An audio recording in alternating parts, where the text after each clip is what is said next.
The evolution of t-shirt printing for home-based businesses over the last handful of years has been really insane. We started out with heat transfer vinyl, and then we moved on to dye sublimation, white toner printing, direct to garment printing, then direct to film transfers. Right now, direct to film and direct to garment printing are everywhere. They let you get a full range of colors with a nice print that doesn't feel like just a decal on top of your shirt. There was a time when being able to do full color printing was unique and would help you stand out in the marketplace. That's not true anymore since it's ubiquitous, it's everywhere, everybody's doing it. So, believe it or not, one of the best ways to stand out is to go back to the past and use a method that you probably thought was dead, and that's heat transfer vinyl. I've been using a lot more heat transfer vinyl in my business lately, and don't get me wrong, I still use the direct to film transfers, I still do dye sublimation, I still do a number of different printing methods, but for a lot of things, heat transfer vinyl is helping me stand out compared to the people who are all doing the same thing. I still use a lot of the basic heat transfer vinyl like we did in the past, but there's something different that can help you stand out in the marketplace, something that your direct to garment and direct to film printing can't do, and that's specialty material. Now, that could be glitter, it could be puff, it could be metallic, it could be glow in the dark. There's a whole lot of different things coming out all the time in heat transfer vinyl that I think people have completely ignored because they moved on to these new technologies. I order my direct-to-film transfers from a local shop called Vinyl Fun, and as the name implies, they sell a lot of different types of vinyl. So when I'm in there, I usually like to look and see if there's any sublimation blanks I might not have tried or any specialty material heat transfer vinyls that I haven't tried. When I was in there the other day, there was something that caught my eye, and it was this TekWrap metallic puff heat transfer vinyl. That's a mouthful. I could barely say it, but I bought it. So I want to test this out and see how it works. The sheet is 10 by 12, and I'm gonna make hats with this, and I measured it out, and I could comfortably fit 6 hat prints on this one sheet. So we'll try a couple different hat prints on foam trucker hats, see how it comes out, see if it puffs, see if we completely destroy some hats.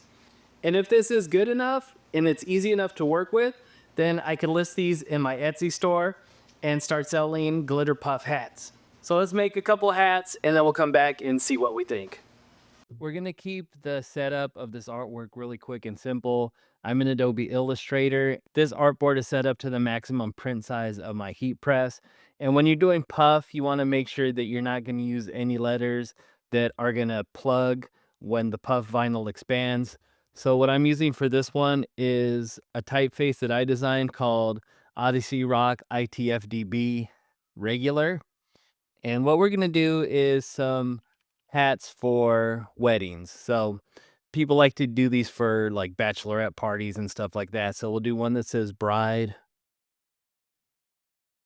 Just gonna make this about as big as we can here.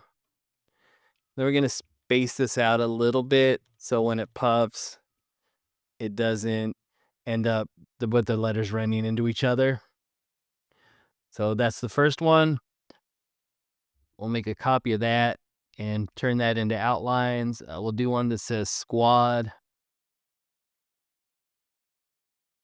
And we'll move that one here, turn that into an outline. And then I've seen a bunch that say babe, which I don't know what that means, but I see that in a lot of the wedding stuff. So we'll do that too. And we'll make this as big as we can. And that way we can do these on different color hats and then make a listing image that shows the different options all in one picture, hopefully. So with that done, I'm going to copy these and then I'm going to make a new artboard here. The size of our transfer is 12 by 10 inches. We'll just take the art from our previous file and paste it in right here.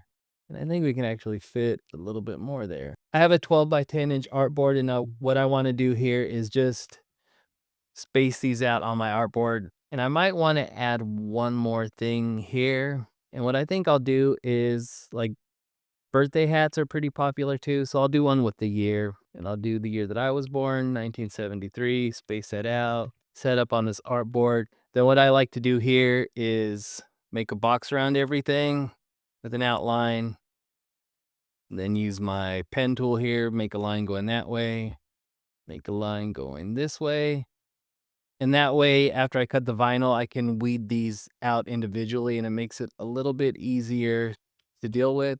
And then I'm gonna cut this with the Cameo. So what I need to do is turn this into an SVG file, make sure everything's outlined, save as, save on your computer, and I can just save this to my desktop or to my downloads or something. And we'll call this glitter test, turn this into an SVG, save that, okay. Then in Silhouette Studio, I'm just gonna open up that file.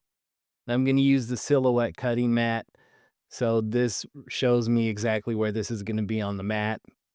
And I'll put my glitter on that. I'm not gonna show any of the cutting and weeding process of everybody's seen that a million times. So we'll cut this out and then we'll jump over to the heat press and press these up and see if we can get them to work. I'm going to try this with different settings for each of the different graphics. So the first one is 315 degrees for 12 seconds. One thing that really concerned me going into this was the pressure. The manufacturer's pressing suggestions say that this needs heavy pressure. With these foam trucker hats, you can't really use heavy pressure because they really get a lot of press marks on them from the pressure and the heat. So I'm going to go a little bit lighter and I'll be adjusting as I go with each of these hats just to find the optimal settings for myself. This is the type of thing that once you've done it a few times and once you get the feel for it, it's easily repeatable. It's just important in the very beginning to make sure that you're documenting what you're doing and that you have all your steps down pat. Once you have a feel for it and you've established your workflow, it'll make going into production much easier and you'll get a lot more done. I'm gonna peel these hot and they're not gonna get a second press like some of the other puff vinyls get. And this one puffed up okay. It's kind of not a whole lot, but it looks pretty good overall. On the second hat, I wanted to bump it up to 320 degrees and 20 seconds. This is the maximum of both the time and temperature suggested on the pressing instructions. I'm going to use the same pressure, which I feel is about a medium to a light medium pressure. And we'll see if this makes any difference at all in the next press. It's really important when you're making hats or really when you're making anything to take the time and make sure that things are reasonably centered and reasonably straight. They don't need to be perfect, but you should definitely take your time and make sure that you do your best job of lining things up. And keep in mind that the crease in the center of that hat, or like the tag on a t-shirt, or even a line that's coming down the middle of the shirt, a crease from when it was manufactured and sent to you, isn't always necessarily directly in the center. This one definitely had a good amount of puff to it. You can see from the negative space inside of the letter A how much it actually expanded. So that's a really good thing. I want to try one more with the same time and temperature, but less pressure. The next hat has a white front, so what I wanna do is give that a hit with the lint roller, and what that's gonna do is pick up any little tiny particles that I can't see with my eye, but on this polyester material underneath the heat could turn into blue flecks that will not come off of the garment. So, you always wanna give anything white like this, it's polyester, just a quick once over with the lint roller, and that'll take care of that problem. Another thing to be aware of when working with these foam trucker hats is there's a braided rope between the front of the hat and the bill of the hat.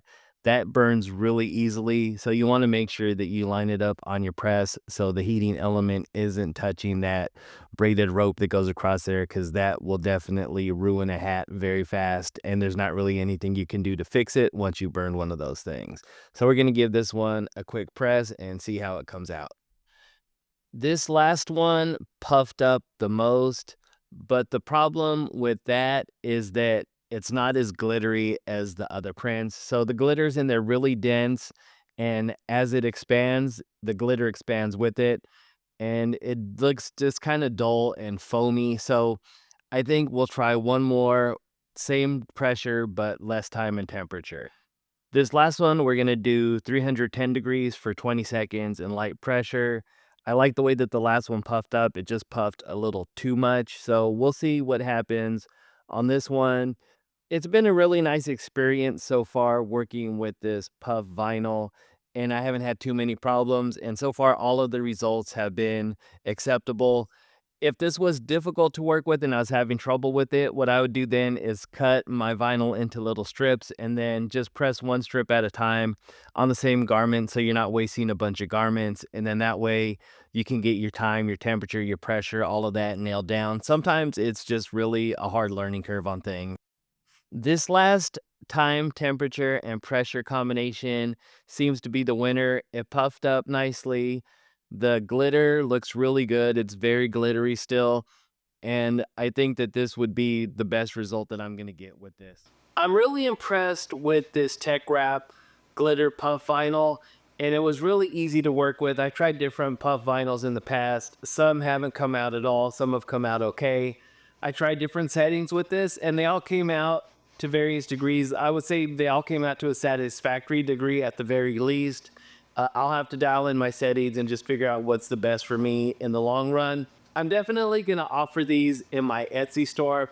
So the first thing that I'm going to need to do is take some really nice pictures for my Etsy listing, and I'll need to figure out exactly how I want to do that. Take the pictures, and then the next thing I'm going to need to do after that would be to see what colors they offer in this specific vinyl, make an infographic, and then when I make my Etsy listing, I can offer the choice of whichever of those colors that the customer wants, as well as the color of hat that they want. So this will be really cool. I think each of these prints is less than 50 cents on that size sheet, which is really nice because it keeps the cost down. These hats are about $3, maybe a little bit more. So you're talking about maybe $4 total for a hat with the vinyl. And it's not really a whole lot of work to weed these when you do it like this with just the big bold prints. I definitely feel like this is the type of thing, if it gets seen, that people would want to buy as long as the price is right.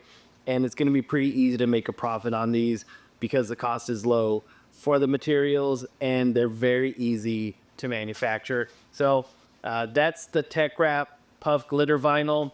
We'll try some other different vinyls too.